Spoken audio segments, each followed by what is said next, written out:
Dave, welcome to the Tales of Leadership podcast, brother. How you doing? Awesome, man. Thanks for having me, brother. Yeah, so I'm always humbled and to have the opportunity to talk to someone, especially someone who's kind of had a very unique journey. And I know you from the past, just getting involved with your company, Oola. So I know that you have a deep purpose. I read through your book, Oola, How to Find Balance in an Unbalanced World, and it's something that I've used personally, being in the military, to kind of help me get through some dark times and build balance in my life. So I'm excited just to pick your brain for an hour. I got you for an hour, so we're going to dive deep into it. Yeah, dude. The one thing I want to say, man, is when you reach out to me, super honored to be on the podcast. But I started checking you out. Like I've known you from the past, but I started checking you out. Super proud of you, what you're doing with this podcast. You have great episodes on here, man, about anybody who's working on being a leader. I've been every time at the gym, man. You've been in my ear lately, so I appreciate you and what you're doing in the world as well. Dude, I love that. That kind of makes my day. So thank you. So let's just start off from just provide an overview to the listeners of who you are.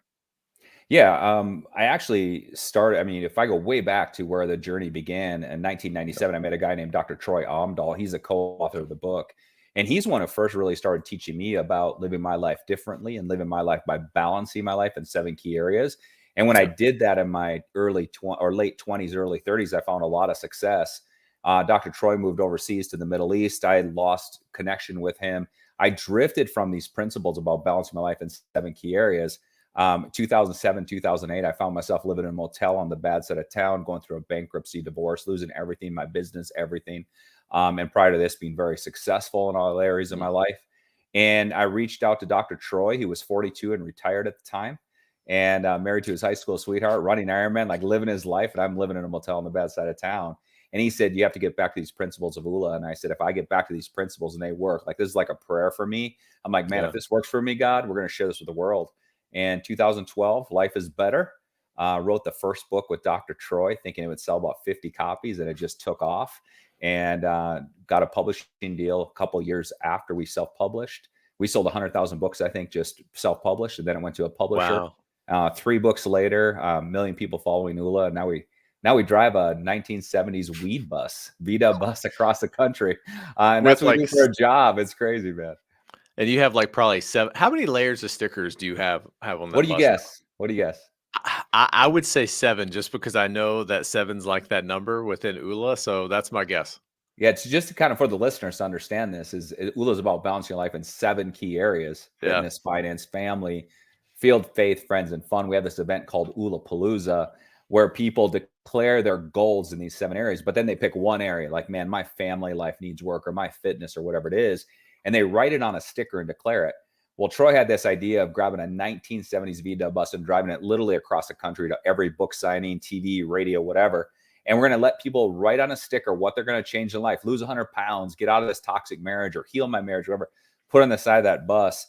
And these little stickers, it took us a long time to cover it one layer, but right now it's 43 layers, bud. 43 layers. You Wow. can barely open the doors. So That it's is 43 incredible. layers. Yeah. So it's basically scratch proof at this point. You can market It's that. absolutely. Absolutely. Whenever we go to like a big event, we just say we're getting another coat of paint, you know? So it's incredible. It's a beautiful looking bus. So one question with the stickers, because I'm just curious, is there one that is on there that just sticks out that is more impactful than the rest? From a standpoint of the categories, by far the majority of stickers on the bus are fitness and finance. That's what people are Yeah. struggling with the most, probably followed up by family. But man, there's been some impactful stickers on that bus. One of the stories, this is where it got real for us. Mhm. So Troy's retired. We write the book together. He wants to stay in retirement. The book takes off. I beg him to come out of retirement. He comes out of retirement. And we decide we're just going to go on this epic 2 dude journey. Like, it's called One Bus, Two Guys, 50 States, A Million Dreams. And the first trip, the first tour, we start in Coronado Island in San Diego, and we take our 2 boys with us.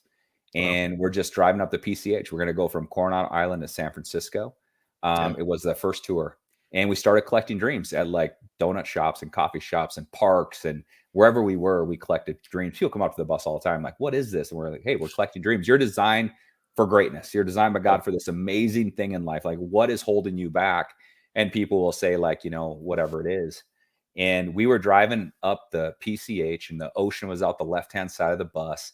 And our boys were getting antsy after about 5, 6 hours of just no air, no heat, 50 miles an hour up the PCH. And they wanted to go swimming. So it was sunset. We pulled over into this park. It was amazing. And our boys went out and they jumped into the ocean and we're just hanging out. And we noticed this couple, husband, wife, 2 kids, taking pictures with a professional photographer on the Mm, beach right at sunset, like gorgeous waves coming in, Pacific Ocean. The background is incredible. And they came up to the bus and they're obviously like what everybody says, like, what are you guys doing at this point? It looked like a chicken pox, like stickers all over. First layer. And we said, we're just collecting dreams, across the country. We're going to go across the country. We just started and we're just going to collect people's dreams and reconnect them with that dream that they had for their life. mm, And they all grabbed their stickers and they all wrote their stickers. She grabbed a family sticker. She went to the back of the bus, put the sticker on, came around, took a picture with us, said thank you, high five, all that stuff. Kids got their dreams on the bus. And then as soon as they left, what we did is we went to the back of the bus to read the stickers. Like we wanted to know. We were so early in the process, like, what are people's yeah. dreams? So went to the back of the bus and she had a family sticker and she wrote, to survive stage 4 cancer long enough to see my daughters become women. And Wow. that to me was the first moment the tour got real. And it was real early, first tour, where it's like, okay, we're going to go across the country. We're going to see stuff. We're going to hear stuff. And it's going to be, it's the most impactful thing someone could ever do is just slow down, talk to people about their dreams and goals, and just say you're designed for greatness. What do you want to do with your life? And Josh, it's just been story after story after story after story. And one of the cool parts for me is literally about that. I think the next day we were close to San Francisco, and we met a guy at a gas station. He goes, "What are you guys doing?" He had a Yankee hat on back. Just this big buff dude. He's like, "What are you guys doing?" He's like this big guy, and we're like, "Hey, we're collecting dreams." And what's your dream? And he grabbed a fun sticker, wrote something on, and then we drove off. And all of a sudden, we saw this pickup truck just like barreling down behind us, honking, flashing his lights. We're like, "Okay, we're gonna get murdered on day one." We pull over, and this guy pulls up with his truck. He comes out, same Yankee hat guy. I'm like, "Oh, I remember this guy from the gas station." He comes up and he said, "Hey, can I change my dream?" I'm like, "Yeah." And he grabbed a family sticker, man. And Wow. he wrote, to be a better dad for my daughter. And he was crying when he wrote it. And I'm like, Mm. that is what this is about. We have this, this superficial layer of life. And when we get deep on what we really want for our dreams, that bus has a tendency to just bring that out of people. I said, hey, I'm going to do something significant with my life. I remember reading through your book and your nephew, his name was Jared. I want to make sure I don't get that wrong. Was it Jared? Yep. I remember reading that and then how you talked of being grateful and having faith, like the true definition of being grateful and having faith. And like, I'm in the military. I've been in the combat arms most of my life. I work within a SOCOM unit right now. So it gets about as alpha as it can get, Right. right?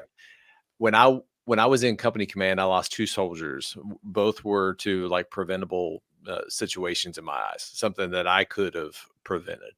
And I thought I was cursed throughout that entire time. This is before I kind of knew Oola. And then I started reading your book. And then when I got to that chapter, dude, I just like broke down. And I really started thinking about being grateful and having faith. Okay, well, if I'm going to do that, then I need to go to some of my darkest memories and figure out how I can be grateful and have faith in that time. And that allowed me to really be full transparency, dude. Like, get my mission that I'm on now of trying to impact 1 million leaders by showing them, hey, you can use transformational skills and you can be a great leader and you can inspire others to be a more authentic version of themselves and have balance in your life doing so. It really started at that moment. Like that was the moment for me where I was able to shift my mindset of stop hunting the bad and start looking for the good when I asked that right question of like, how can I be grateful and how can I have faith in a terrible time? So I want to say thank you for that. Yeah, bro. That means a lot. I don't want to get emotional in the first 10 minutes of this show.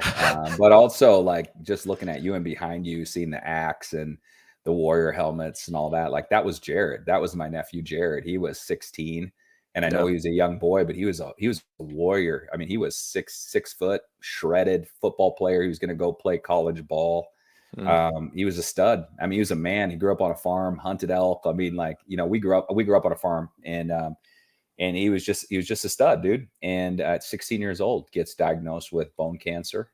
And long story short, passes away at 18 when all of his buddies were playing college ball. He's at the Yeah. hospital, dying after 2 years of struggling with cancer. And how the story goes is we found a letter that he wrote when he Mm. pretty much knew that he was going to pass away. And Yeah. in that letter, he wrote, "I'm grateful that God chose me for cancer, not my mom and dad. I'm Yeah. grateful that God chose me for cancer and not my brothers or my sister. I'm grateful that God chose me for cancer, not my cousins, which are my kids." And then he said, "I'm grateful that God chose me for cancer to teach others how to be strong."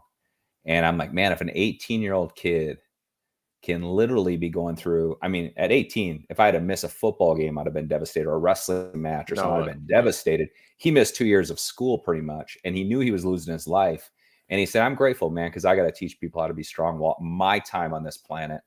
And I'm so honored I get to carry his story forward in the first book. And then obviously we wrote it in the first book, and it just became part of Oola, that everybody who follows Oola knows that story. And we've been able to have his legacy live on through that book. And it's an incredible story. But you're so right, man. And we just go through some tough stuff, and we try Yeah. to bury it a lot. And how we teach Oola is, or how we teach gratitude is, what happens in your, what happened for you, Josh, isn't right. I mean, it's wrong. It's not good. It's not great, but there's lessons in it. How can you be grateful Yeah. for what you learned in it? And that's really what gets people to kind of turn the corner with that. Yeah, no, spot on is being able to look into that and then find the lessons that you can take and just to move forward with. So kind of starting off on your leadership journey, I know you have a medical background. That's how you worked with Troy. When you first started learning this ULA framework, what were some of the challenges that you came up against? Like, all right, so this dude obviously has this stuff together, Troy. How am I going to take this framework and apply it to my life? It's like I would kind of go from the mindset of like, this isn't going to work for me. What was your mindset of how you started to adapt and use that framework, and then how did it change your life? Yeah, I was bought in super quick because I knew Troy for 2 years. So I worked with Troy Yeah. for 2 years while I was going through my residency, year and a half going through my residency program with him. And he invited me to Vegas after my graduation, got my doctorate degree. And he invites me to Vegas. And I'm thinking we're going to go celebrate my degree. And I found myself sitting on the floor at the Hard Rock Hotel for 3 days, literally working on goal setting. I thought this is the weirdest thing ever. Your But three I by trust, five cards. yeah, 3x5 note Yeah, cards, and they were in 7 stacks, and it was like 7 key areas of life. I love it. And Troy told me on the taxi ride over, he said, "Dude, you are gonna crush business and money. You're wired to be a worker, like farm kid. Like, you're gonna do that, but you can't make money, build a business, and lose your family, Yeah. and get out of shape, and not take care of your mind and your body, and lose your faith walk, all of that." So he said, "What we're gonna do, there's a group of guys, we hang out every year at the beginning of December, and we hang out at the Hard Rock in Vegas, and we literally sit down and we say, where are we in these 7 key areas? Where are we going to go? And Mm, then how are we going to get there?" And we hold each other accountable. And that, to me, I was bought in from day one. So I think for some people, it's a little harder to look at life in these 7 key areas for the first time. But I started looking at my life like that from day one, and I no looking back. And I was successful in all 7 areas really quick. Within a couple of years, I was like, wow, I can't believe this is my life. yeah. And then I just straight up, like, just to be super transparent, I just got cocky with it, like Mm, unhumble, had dough, had big house, cars, whatever. And I way overextended myself. Troy moved overseas at the time. I completely lost touch with him as a buddy. And the other 3 guys actually moved over to United Arab Emirates. And I was by myself, and I'm like, yeah, who cares? I mean, I got this, man. I got to, crushing my career, big house, all that stuff. And I just lost it over, by 2007, 2008, I was living in a motel on the bad side of town, to have a story wow. like country music song. And yeah, it's just once you, it's just really truly, when I look back, if I could say one word, it's just living with complete intention and complete Yeah. self-awareness of exactly where you want your life to go and how you're going to make that happen. So the one word that I really heard there that has helped me so much is accountability. You have that group of men that you go in a Hard Rock hotel, and you probably still have that inner accountability section of people that keep you intentional towards your dreams. And I have a group of men, like minded individuals that I meet with. They're all military, active duty still. every other Sunday, and we go through literally this framework. We call ourselves Shields of Freedom, but we go through this type of framework. And one of my homework assignments was breaking down these 7 areas of life. But what does it mean to us, like in terms of affirmation? What does finance truly mean to me? What does family truly mean to me? And when you have that group that keeps you accountable, I think you have that intrinsic motivation. It's hard to do this on your own unless you are Jocko Wellington, right? And just have that extreme level of discipline. But I think that that was, at least just hearing your story and then knowing it through me, that's what really helps me keep this framework with intention. Because one of the metaphors that you use and that I absolutely love is the concept of spinning plates, of that maybe one area of your life is in perfect balance, but another area of your life will just say your family is not. You may be crushing it in your field, and this has happened to me before, but your family's just completely off kilter. You need to switch from that season of life to this season of life and be intentional with it. And if you have an accountability group that can kind of help you realize that, you can see those blind spots before they turn into a blocker. I think that's so key, man. I think, you take Jocko or Goggins, or who doesn't want that discipline, that integrity to Yeah. self. I think we have that in certain areas of life. Yeah. Like there's no one that's going to say Goggins doesn't have integrity with his fitness or being able to push through pain to get his workouts in. But then you have to say, like in Oola, we say that's great, but you have to be integrity in all 7 areas. And that's where I think you Yep. need a team, because we're Yep. naturally driven. Every single person is naturally driven to do something, crush fitness, work on our faith, work on our family life, hang out with buddies, crush a business, Yeah. whatever. But it's really rare. I personally haven't met anybody that can do all 7 areas, spin all 7 plates like you're talking about, without a team that can Yeah. guide them, without a team that can say, hey, man, you're doing great in your business, but you're getting a little soft, man. You got to hit the gym. Or, man, you're working in the gym, but are you Yeah. spending time with your family or with your faith Yeah. walk? Or are you having fun in life? And that's where I think the accountability is key. So in Oola, we talk about integrity and discipline. Those are straight up what are called Oola accelerators. They're going to get you being in integrity with yourself, integrity with others, being in discipline of your goals and dreams. But then having an accountability team really helps you keep on track. So we have a group of guys, same way. And I'm coming up on 2024 here. So we're going to be like, hey, here are my dreams. Here's my goals for 2024. And they're going to Mm. hold me accountable, man. They're going to trust me. They're going to hold me accountable to make sure that happens. I love that. And you kind of mentioned something, Oola Accelerator. So let's dive into that bad boy. So love, gratitude, discipline, integrity, passion, humility, and wisdom. How did you, when you were going through this framework, pick those out and be intentional with those 7? It was actually like, so if you go 1997, Troy and I are working as a group of guys working on balancing our life in these 7 key areas. It was always just guys hanging out. I mean, when you hang out with your buddies, right, Yeah. you're just talking about different things. And there would be years we would struggle. There would be years we would win. We would hit, we set 3 goals in all 7 areas. That's 21 goals. That's a lot of big Yeah. goals. And we would hit 19. Next year we'd hit 7. And as a group of guys, we just started talking about why. Like, why Mm. did you hit 19? Well, I had serious discipline and I was in full integrity. Why did you not hit them? Well, I ran into fear, or I'm struggling with guilt from my divorce, or Yeah. guilt of something that you went through in the past, or I'm struggling with straight up flip. I was lazy, dude. I'm struggling with laziness. That's my whole thing.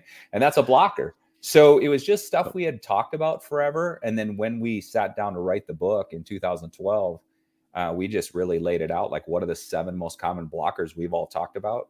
And what are the 7 most common accelerators? And that's how that all came about. And those bins, I think, are like beautifully categorized. Like love is something that, at the essence of how I lead, love is the fundamental bedrock. So I define it kind of really as meekness, because I believe being a strong leader also means that you have to learn to control your emotions, how you communicate, how you actively listen towards other people. But at the end of the day, it's all about love, loving the people that you work for, loving yourself, loving the organization, and then just loving the mission. And that was the one that always kind of sticks with me. But I'll ask you, which one is like your strength? What's your top accelerator that you kind of always kind of go back to? Yeah, I'm gratitude all the way. I love it. Love is great. I talk about that inside my like family with my kids and stuff a lot. Like love and kindness, Yeah. man. That's what we're gonna leave on this planet as a family. Like we are gonna leave a legacy of love and kindness because I think we need to Mm, be kind to people and love ourselves. Um, but gratitude a little bit because of Jared, and yeah. also a little bit because the opposite of gratitude is complaining. And nothing drives me more crazy than people complaining, especially like, dude, you know, like you're in the service, man. So like what you've done for us that aren't is just incredible. Like I don't think people understand. I've been able to travel with Oola around the world, like multiple countries. And what Yeah. we have in the US is just absolutely insane from a Yeah. standpoint of like I can get up in the morning and do whatever I want to do. And Yeah. I'm in complete control of my life. So there should be zero complaining. Yeah. In most parts of the world, but there should be zero complaining here because it's like you go human history from the first human that walked this planet until maybe about 40 years ago. You're Mhm. just trying to find food and you're trying to stay warm at night and no one even Surviving. just surviving. That's been Yeah. the whole million years of evolution. And it's like we legit complain if our latte is not quite right or if it's a little too hot or cold outside. It's just absolutely absurd. So that's probably my thing, is just being grateful for all things and just really understanding the blessings that we have, because it is absolutely insane the blessings that we have and how we get to live our lives. It's absolutely incredible. And you're going to be challenged. I'm going to be Yeah. challenged. I've had tons of challenges. And my nephew had cancer at 16, Yeah. 18, 17, 18. And he goes, I can still be grateful for the lessons. So I'm all about that one, man. And if you're grateful for everything, you quit complaining, man, you can go a long way in life. Dude, I love that mindset. Is that challenge? Life is really an adventure. It's a journey. It's never ending, and the one thing that is always guaranteed is life is going to give you obstacles. And in the military, we define obstacles in four ways. So it can either block you, it can turn you, it can either fix you or disrupt you. But I've always viewed obstacles as an opportunity to get better, to forge me into a better version of myself. So every obstacle, I come on, I'm going to be a better version of myself, and then I'm going to go inspire other people. And I always talk about like a sledgehammer mindset. Whenever life gives me a challenge, I'm just going to bust through that obstacle and then allow other people to go through the breach with me. But Yeah. I love that mindset. There's a great book you should read. I don't know if you read it, but Obstacle is the Way. Have you heard of that book? I have, and I that's on think my it's called The Obstacle is the Way, or I think it's called The Obstacle is the Way. It's a great book. I read it a long time ago, but it's exactly that. I mean, we hit those walls and we turn around, but man, those are usually right on the other side of that is the greatest opportunity. yeah, Just break through 100%. that. That's what God's leading you to hit that wall. And if you can overcome it, you've earned it. Like then you go to the next level. So I couldn't agree with you more. I remember going through your framework. You talk about that 60 seconds of courage. So just 60 seconds of bold action could help you break through that. And that's true. That's true. As long as if you have that mental fortitude just to go 1 minute longer and whatever it is, maybe it's a workout or maybe it's reading a book or maybe it's writing an essay or whatever it is. If you could just go 1 minute longer, you're incrementally going to become better in whatever area of life that you're wanting to be intentional in and grow. It's just being able to push beyond that comfort zone. When my mind's telling me, "Hey, I can't do it anymore," I'm going to use a bad word. Shut up, mind. I can go just a little a little bit further. And I wondered if you could walk me through the Oola blockers. Well, I wish you would have been there this morning in my cold plunge, because I was a complete baby in my mind, man. And I was just like, Yeah, suck it up, man, suck it up, push through. I hate that thing. But when I get out of that cold plunge in the morning, I'm always like, all right, if I can do that for 3 minutes, I yeah, can do anything, because it's horrible. But what you're talking about is the blockers. So there's accelerators. So you say, this is where I am in my life. This is where I mhm, want to go in the 7 key areas. And then I'm going to run into blockers, and I can embrace accelerators. Accelerators, gratitude, love, passion, wisdom, integrity. But you're going to run into blockers: fear, guilt, anger, self sabotage, laziness, envy, and focus issues. yeah, And everybody runs into those. And what the courage is really just, it's a 3-step process that you can do really quickly.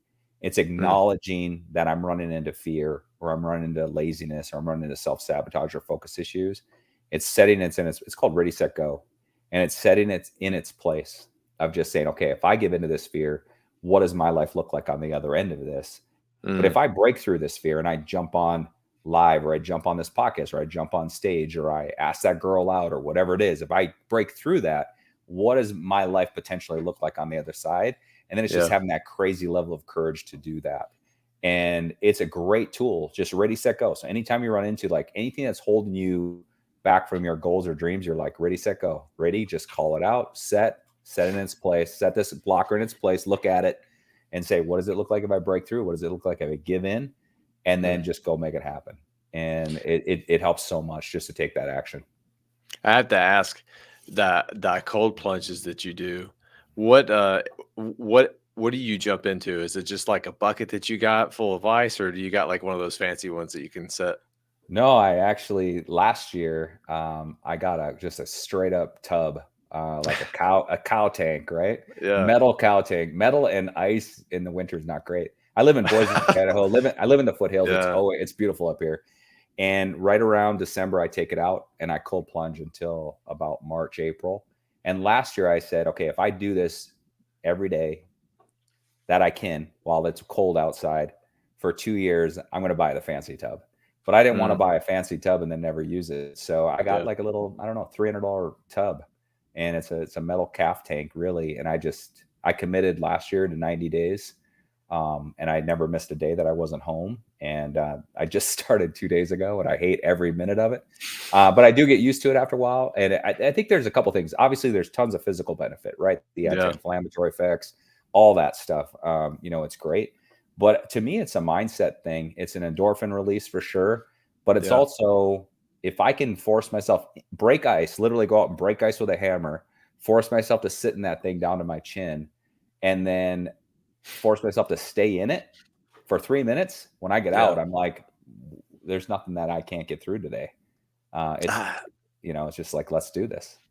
I've been wanting to get one of those tubs and start doing the cold plunge just because where I'm getting up there in my military age. Like I'm 37, but I feel like I'm 63. With just the amount of injuries that I have.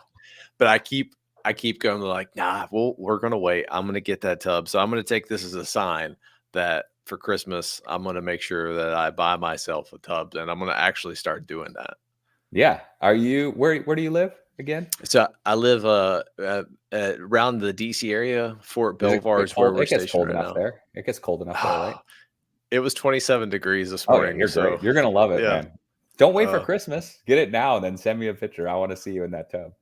okay. Start I'm start with taking one start with 1 minute for a week, and then go to 2 minutes, then just suck it up and go 3 minutes every day. and it never gets comfortable. It's always uncomfortable, but you feel amazing afterwards. You feel incredible after. The first minute Okay. is terrible every time. The second minute it Yeah. starts getting better. Your body builds up a little bit of a warm layer around it. I mean, it's still Mm, not comfortable, but it's a mind game, man. You got to breathe. Don't get in there and be like all like yeah. it's so interesting how it's so much like life, because you can't get in there and panic, and right away your body wants to panic Mm. and it wants to breathe really fast and it wants you to get out. So it just makes your mind take over your body and just breathe and relax. It's just not that bad once you get into it. But the first minute's hard. That is an absolute nugget right there, is that a lot of the times that we get anxious or very stressed out and our mind is just absolutely racing, we don't act with intention. And I think an ice bath, that is a beautiful metaphor, kind of just spurred, is that when we can learn to, I call it stop, silence your mind, take a tactical pause, observe your surroundings, pursue with purpose, then we're acting with intention and we're being purposeful. That's awesome. Yeah, that's great. And we talk a lot when we're working with people in business, especially, Yeah. and even personal development too. It's like when you're in a high state of stress, you do Hmm. not want to make emotional decisions. That's when 100%. people make mistakes. And I mean, you know that Yeah. in your industry, but it's like when you're in that high state of stress, like whether it's a family thing or it's a business crisis or whatever it is, that's when you need to be the most composed, the most relaxed, and the most non emotional when you're making those decisions. And yeah, that is true. That ice bath is very much that. It's a very heightened state of every cell in your body saying, what are you doing? Get out of here. Don't do this. You're going to die. And then you just got to breathe into it. And then your body relaxes into it. And it's just not that bad. That has always been a weakness of mine, because being ingrained in the military, you always want to move forward. You always want to drive forward. You always want to make fast decisions and be decisive.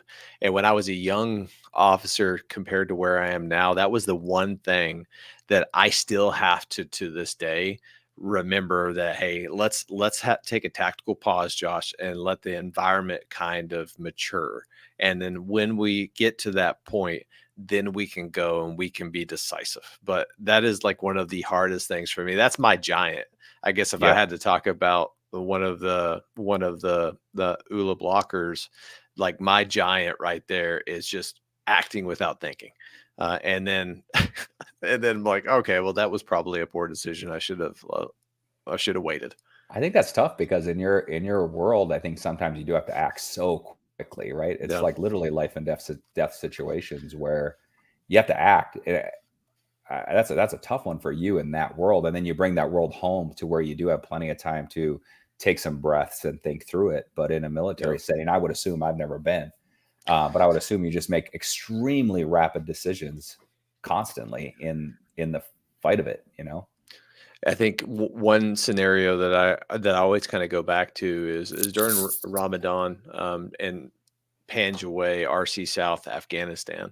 And whenever you get ready to get into a firefight, it's really weird and ominous. It's like in the movies, like where Wild West, everyone's out on the streets, but soon as the two gunslingers come out to the center, everyone goes away, and it's like the air becomes stale, everything's quiet, you can hear a pin drop. But it's the same way, at least when I was over there in Afghanistan. It just didn't feel right.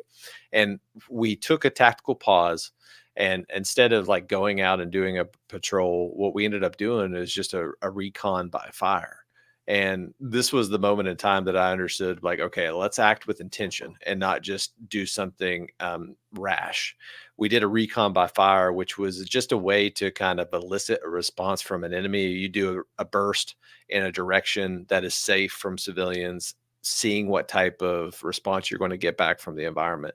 Soon as my saw gunner did that, Devin, it just completely opened up. I think it was like 70 some odd fighters that tried to attack our position, but it was absolutely insane because in 1 minute it was complete peaceful. Then the next minute it was complete and utter chaos. So we were being tactful up to that point.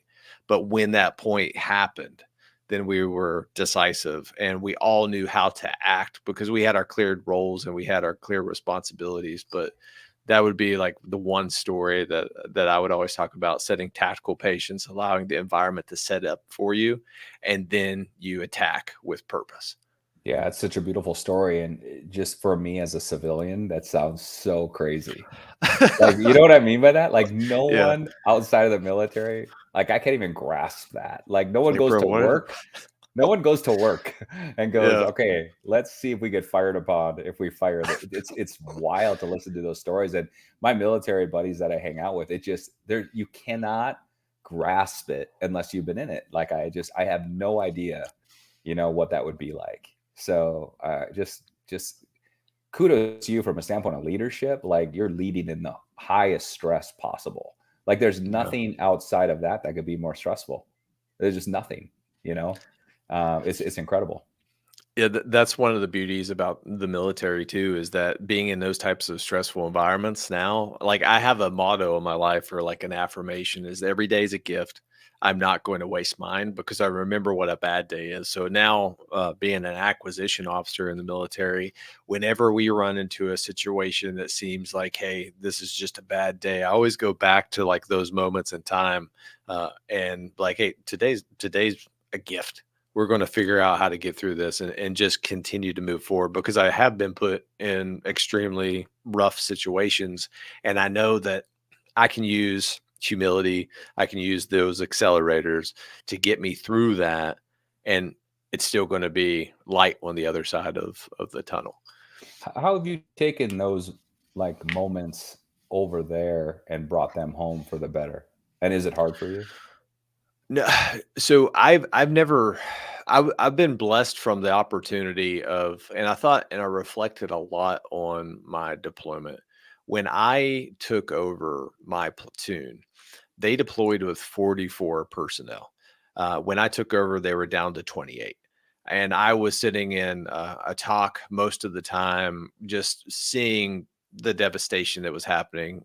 We had, I think, 76 amputees the first day that we deployed. We had a KIA, which was our EOD tech, and a bunch of IEDs going off, like 400-pound IEDs that were blowing up strikers. I'm thinking to myself, man, this is going to be a rough deployment. And the one thing that stuck out to me and has allowed me to develop was humility. I had the mindset when I was going into that key developmental leadership role that I was going to get something out of it. I was very selfish in that mindset, is that I wanted to go be a Ranger platoon leader. I wanted to go do all these really crazy things because that's where my motivations were. I wanted to go prove myself. I sat in a memorial for one of our soldiers, Rodriguez, of the platoon that I was getting ready to take over. And just the emotions from the company that was sitting there, hearing the company commander at the time, Captain Wolfschleigel, talking, barely even getting a word out just because he was so emotional, and seeing all the men and women that I was getting ready to lead, that just like struck me to my core. It still strikes me to my core thinking about that. I'm like, dude, how selfish are you? You are here to serve. You are not here to be selfish. You're here to be selfless. And I went into that position in life. That was a changing moment for me of how can I go be the best leader possible to aspire and serve other people with a very unselfish agenda. So that's the one thing that I always take back of like being put in those moments in time that like shaped me and applying it to every single day. So Yeah. that, dude, that was a beautiful question, man. It's just a crazily beautiful answer.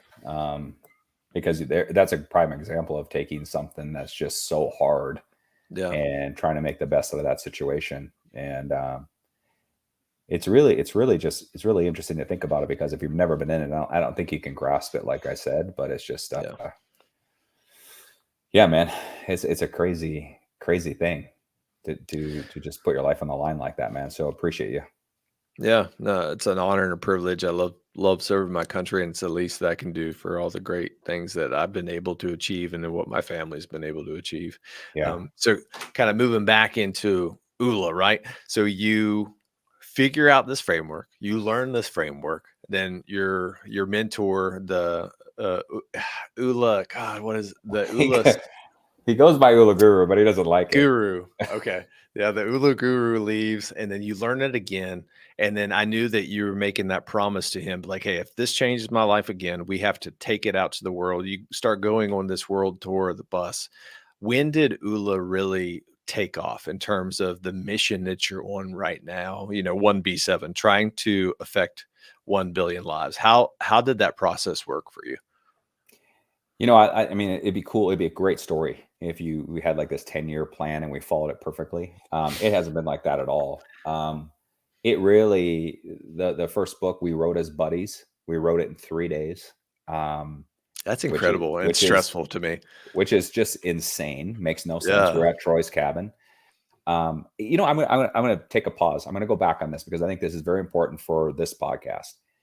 Is when I was at the motel and I was at the bottom, and it was about 2 in the morning, and Mm, cops broke down the door next to me and hauled this guy away. And I called Troy. I woke up because they were literally banging down the door next to me. I watched them take this guy out, handcuff him, throw him in the back of a car. I walked wow. out. I saw the door beat up, and I was thinking, that's exactly what my life is like right now. That's how I feel. I was losing everything. And I called Troy, and he answered, luckily, at 2 in the morning. I hadn't talked to him in about a year or two. And at this point, he thought I was like happily married, living in a big house in the mountains and crushing life. And I was literally had lost everything in 2007, Mm, 2008, 2009. And he said, you got to get back to Oola. And I took my mom's beat up old Taurus, because all the cool cars have been repossessed at the time. Like a $1,500 Taurus is all I had to drive with 5 kids. And I drove to the mountains, which I love. And I wrote down with a notebook. And I started going through my Oola, but I wrote in this notebook, when I came to career field. So fitness, finance, family, field, which is your career. What do I want to do with my life? And I just reflexively started saying, I'm going to open a clinic again, and da da da da da. And then I tore that out of my notebook, and I said, okay, if I could do anything I wanted to do, because I'm at the bottom now, so who cares, right? Like I'm not trying to hold on to anything. I'm like, if I could do anything I wanted to do, and I wrote down on this notebook, it's right in front of me. It's never left my side since 2008. Wow. And I wrote down, be a visionary leader, educator, entertainer, facilitator around the world, and forever be grateful for my journey. And then I said on the bottom, why do I want that? I want to have the ability to show the wonders of God's world to my children. Because at that time, one of my Mm, biggest prayers was, I don't want to die in this motel. And my kids are like, and my parents are like, yeah, he was a loser. He died on in a motel on the bad side of town. So I said, wow. I want to be a visionary leader, educator, entertainer, facilitator around the world. I want to do this because I want to be able to show my children that I can be successful. I want to show them the world that God created for them. And that's been my thing forever. Like I have carried this notebook around since 2008. And Wow. that's been the guiding light. So Oola's gone a million different directions. I had no idea we were going to have a bus. I had no idea we're going to have these things called Oola Palooza. I didn't know we're going to have a nutrition line. I didn't know we're going to sell our company. None of that. And I didn't know we're going to have a million followers. I didn't know we're going to have a book deal. So what it really comes down to, I think, is if you have just that guiding light in the distance of, I Mm, don't care what I'm going to go through, because I know from that motel to where I am today, I'm going to go through a lot of crap. I'm going to go through a lot of crap trying to build Oola, yeah. but I was so committed. Like I'm going to be a vision. I didn't even know what being a visionary leader, educator, entertainer, facilitator. I didn't even know what that meant, but it came from my heart. Yeah. I was in tears when I wrote it. And I'm like, this is what I'm going to do. And I think if you have such a strong commitment to something, Mm, and a strong why and why you want to make that happen, I think you just let that naturally evolve. You just work hard towards it. And it's not like, you start at A and you go to B. It's like you start at A, you know where you want to go, but it's not going to follow the plan. And we've been all over the board. So, yeah, I mean, it's been a crazy, crazy, crazy ride. But I think when I felt like, this is going to sound so stupid, but when I felt like it finally kind of was a thing, is yeah. about 90 days into the book when someone we didn't know finally bought a book. As weird as that sounds, because Mm, everybody that was buying books, and we sold like 50 books, right? Everybody that was buying a book is like, oh, that's my cousin. Oh, that's Troy's brother. And yeah. and all of a sudden someone from New Jersey bought a book, and I didn't know who they were, and Troy didn't know who they were. And I'm like, okay, wow, this could be something. And then some celebrities, some NFL players got behind it, went really big into the NFL for quite a while. And then, the rest is history. But once we hit a million people reading the book and following Oola and all of that, then we set this dream of like, okay, what would it be like to impact 1 billion? 1 in 7 people around the globe know who we are. And that's when the company took a shift of, if we want to do that, we need to bring in a partner. We need to have Yeah. an actual, it can't be just one bus, two guys. It has to be like one bus, two guys, and then a team of hundreds Yep. to make this happen. So now we're starting to build a team. So we have a great CEO who's built 2 massive companies. We have an incredible CFO, CGO. We're backed by an incredible company right now, $1 billion publicly traded selling nutrition company that's working on our nutrition line, because I'm 51, Troy's 55. We're both big time into nutrition. So yeah, so now it's taken on a life of its own, and it's just kind of going. We actually probably have a plan for the first time in 10 years. So I love that one. That light.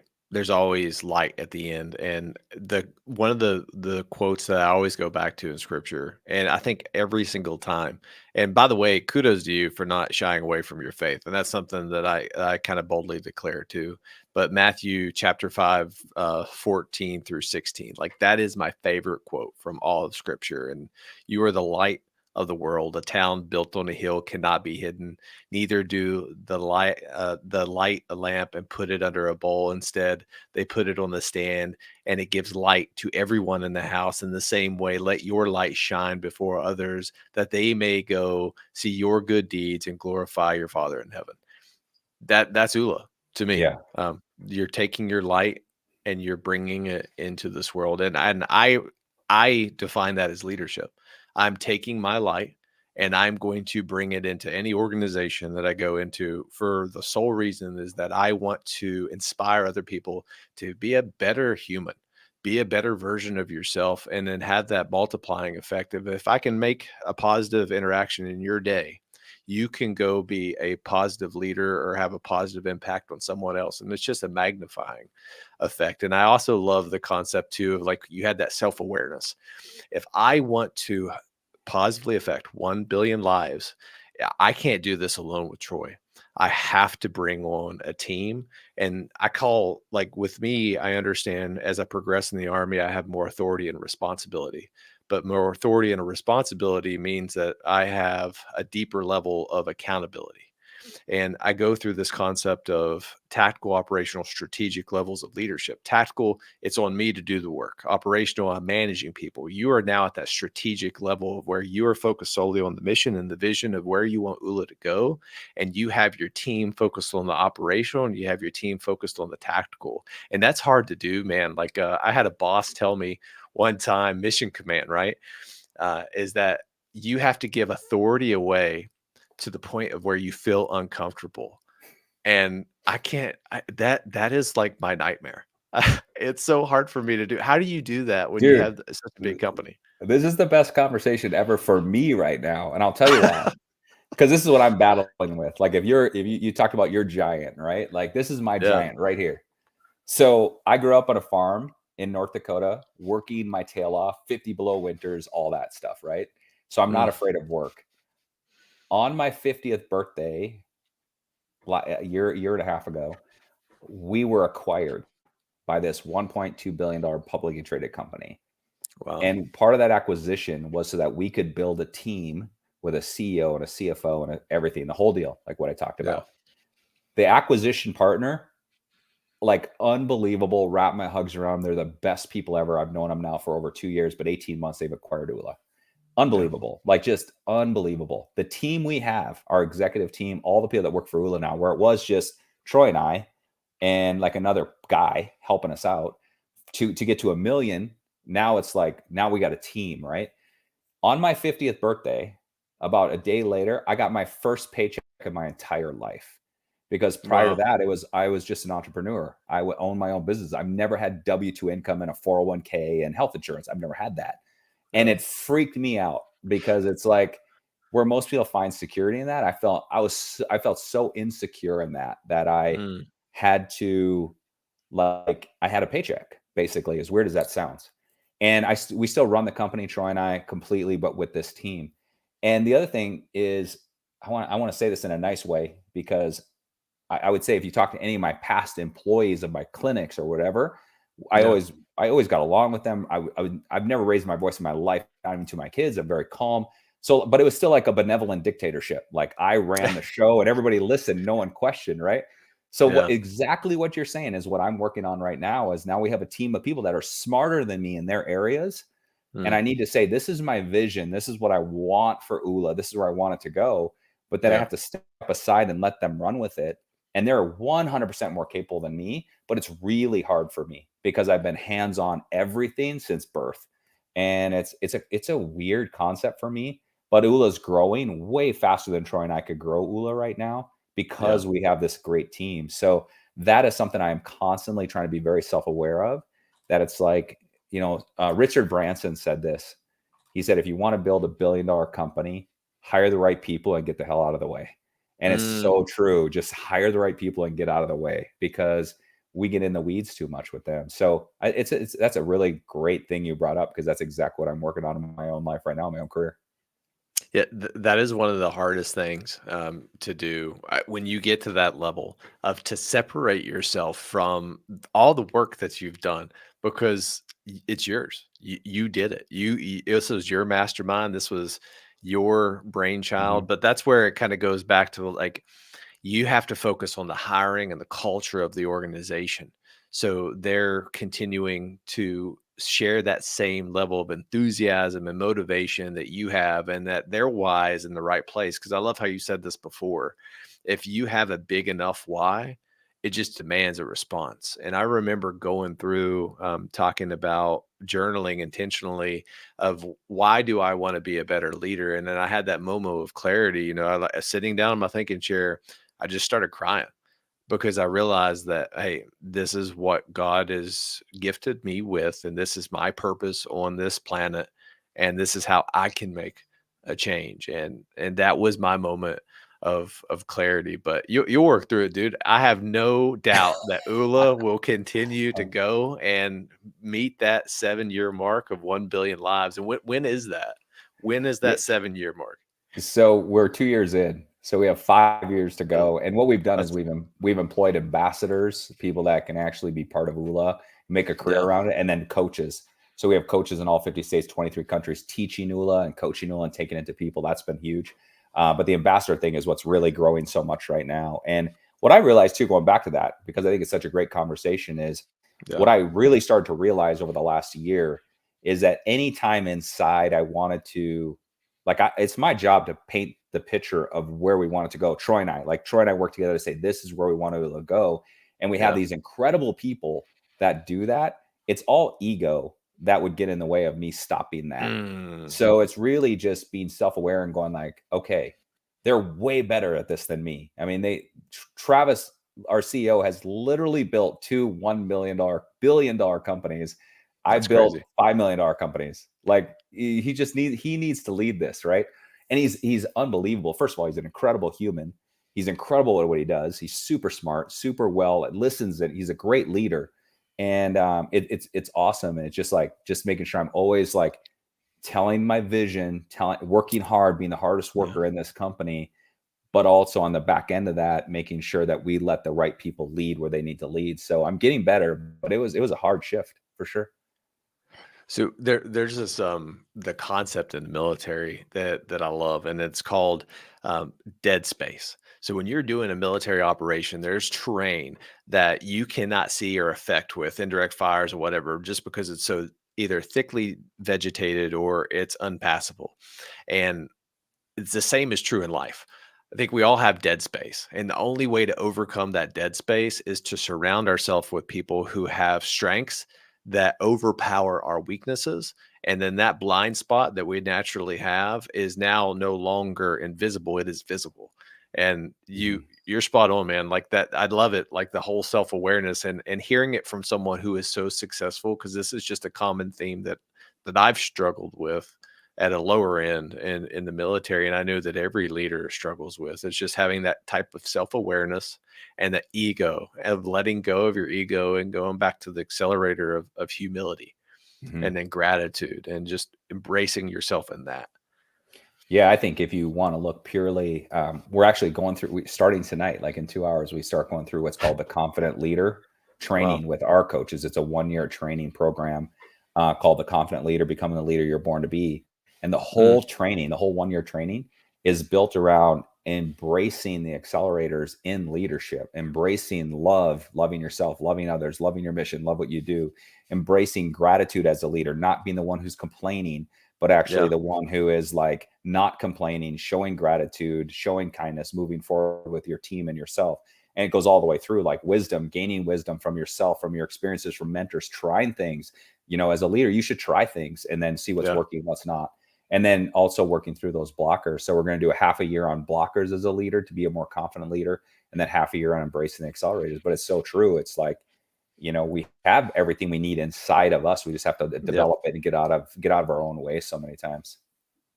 So I've been waiting to ask this question. I'm really curious. So 2024, right around the corner. What is your one big thing that you set for 2024? So I have 21 goals. I have Mhm. it narrowed down to my what's called the top seven. So you set three Yeah. goals in each of the seven areas. Narrowed down to my top seven. I don't have my ULA one picked yet. I'm Ugh. working on it, and I'm going to tell you what they are. There's two Okay. in there. I'm super blessed right now with my family life. Everything in there is great. All that. I have two, and you're going to laugh at one. One is I need to get under 10% body fat. I'm about 16%. I'm 51. I'm going to be 52. There's no reason for that. Like Dr. Troy is ripped right now at 56. He's doing incredible. I've been on the road a lot, and I just lost my way I still hit my workouts, but man, barbecue in Kansas City and all that Yeah. good stuff has kind of beat me up a Yeah. little bit. So number one is just get under 10%. That's one. And then the other one is just really to take I have some goals within our company because our company is really, we just launched this final product line 6 months ago. So we're almost like brand new. It's like multivitamins, nootropics, adaptogens, probiotics, right? Really helping mind and body health. And Yeah. I want to make a massive impact on mental health and physical health in this country and around Mm. the world. So I have a big field goal, career goal of where I want to take the company by the end of the year, lead this company with the team that we have. So I don't know which one's going to be number one. It's either going to be the career or the fitness, but they better both happen for Yeah. sure. But yeah, so those are my two major goals this year. If I can persuade you, the field goal, man, dude, that I love that, especially now because I think people need to have mental clarity, and there's so much depression, there's so much anxiety, there's so much transition and chaos in the world right now, and people just need that ability to quickly learn how to be resilient in life. And I think that kind of goes down to that word being resilient in life and allowing. There's a beautiful quote, and I don't know who to attribute it to, but you don't have to control an ocean. You just need to learn to ride the wave. And when we can develop that Mhm. mindset, but it's hard to teach people that. And if you can figure out and crack that nut, because like veteran suicide, that's one of my huge things that I'm trying to curve. And I think God's blessed me through the ability to create better leaders, because if you have better leaders within an organization, you have lower turnover, you have a better culture, you have a better climate, you have better leaders below you. Like it just makes a better person. But I think if you can develop that type of framework at a very large level, a strategic level, the impact would be outstanding. So that was my persuasion. I'm sorry. Yeah, no, it's great, and I love it, and that's most likely the direction I'm going. The 10% thing is really weird because it's just getting my health right so I can do this for a Yeah. long time. If I look at my health is not bad. I mean, I'm actually pretty healthy, but I look at like, okay, I'm 51. I want to crank Oola until I can't crank Oola. Like I want to help Yeah. as many people as possible. So I just need to be in really good health. So most likely both will happen. But we just had our event called Oola Palooza in Nashville a couple weeks Yeah. ago. And 3 levels of people, Wild Horse Saloon. It's this big venue. It's incredible. And we hand out a piece of paper where privately people answer 14 questions. And then they fold it up and they don't write the name on it. They stand up and they all mix around and they hand their piece of paper to someone else and grab someone else's. And they keep doing that 4 times. So at the end, when you sit Wow. down, you have a piece of paper in front of you. You don't know whose it is, right? No, there's no chance you know whose it is. It's been mixed up 4 times in this pile of people, 3 levels of people. And then we have you stand if your question says yes. Mm, And the exercise is called standing together. And what we're saying is you don't know what the other person is going through next to you, behind you, in front of you, above you, in the balcony, whatever. You don't know what they're going through. But in this community of Oola, we're going to stand together. And I'm going to mhm. tell you, bud, there's 3 questions on there that we've done this 2 years in a row. 3 questions in there that just give me goosebumps and make me want to work harder than I've ever worked in my life. The question, I feel anxiety and worry daily. This year, 60.3% of that room stood up. Wow. So of people that spend $1,000 a ticket and fly into Nashville and spend 2 days working on themselves, still 60.3% of that room is straight up feeling daily anxiety and worry. Over Wow. 40% of that room feels lonely on a daily basis. Lonely. Wow. And 20.1% of that room this year said that I think it was 20.1 last year. This year was like 19.9% of that room said they consider ending it all and committing suicide to just get out of this. And this is a room full of happy people Yeah. posting pictures, hugging each other, great community. And 20% of that room thinks that they want to end it all. And that's where like we just have to get this everywhere because mental health is just a real thing that we need Yeah. to take care of. And we need to do our part at least. I mean, we're not going to fix it, but man, we need to do our part. Yeah, I think of the concept of a combat multiplier. If I continue to go out, try to build better leaders, and you're continuing to go out and you're helping people find a balanced life and bringing awareness to mental health, all the powers converged. There's going to be enough positive energy. I don't know if you ever read the book Map of Consciousness, Mm-mm. but it's a beautiful book of talking about like how we can raise our conscious levels and how the higher you go, the more positive energy and how it's a really awesome book and I'd highly recommend it. But like we can raise the consciousness of humanity. Dude, I love that. All right, so we're at our final show segment, And it's crazy to me that we've already been at this for an hour because I feel like time has just flown by. But I call it the killer bees. So these are the same 4 questions that I ask everyone on the Tells of Leadership podcast. Be brief, be brilliant, be present, and be gone. If you're ready, we'll jump into the first one. So I'm supposed to just do what? Say what? So I'm gonna go through the 4 Okay, questions. got you, got you, Yeah. got you. Yeah. Yep, I got you, got you. Go. So I'm ready. what do you believe separates a good leader from a great leader? Humility.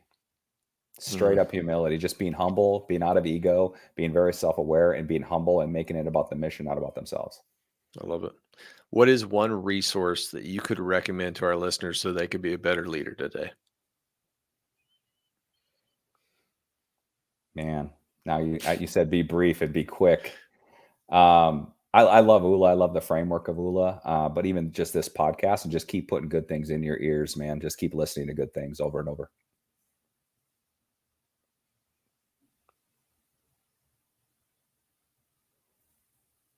Hey, you still there? I'm here. Oh, yeah. Sorry about that. I guess the Wi-Fi connection is not too bad. No, I Okay. got you. One resource. I said I'm just biased towards Oola because I think it's a good way to look at life. But I Yep. said just listening to stuff like this podcast and just putting good stuff into your ears all the time is so important. Just listen to good things, surround yourself with good people. I love it. All right. So the third question, if you could go back in time and give your younger self a piece of advice, what would it be? Relax, enjoy the journey a lot more, man. And I tell every kid, that everyone I meet in their 20s, I'm like, be patient. You got so much Mm, time. Just enjoy every single day, but work your butt off, have fun. But I think I was really worried a lot in my 20s that I'm not going to be successful or whatever, and just enjoy the ride. yeah. All right. Last question. How can our listeners find you and how can they add value to your mission? OolaLife.com, OOLALIFE.com, Oola Life on everything social media. I'm Oola Seeker on social media. And honestly, just the best thing is just be the best version of yourself. Use Oola in your way to live your best life. And if you feel like you want to share it with others, jump on the bus with us and do it. Yeah, this has been an awesome podcast, brother. Like I think this is probably one of my favorite ones that I've filmed. So thank you for being intentional with me and spending your time with me. Super fun, dude. I'm not gonna lie. I got a little nervous when you say you're gonna fire blast me with 4 questions, but I made it through. So I Yeah, feel you're good, good. dude. I feel good. Hey, cold plunge, man. I want to see you. Send me a So picture. I wrote that down. That's going to be one of my. I don't know if it's going to be my one big thing, but it's going to be one of my goals for the year. I love it. I love it, man. Thank you so much for All right. having me. Appreciate you. Yeah. Have a great night. You too. Take care.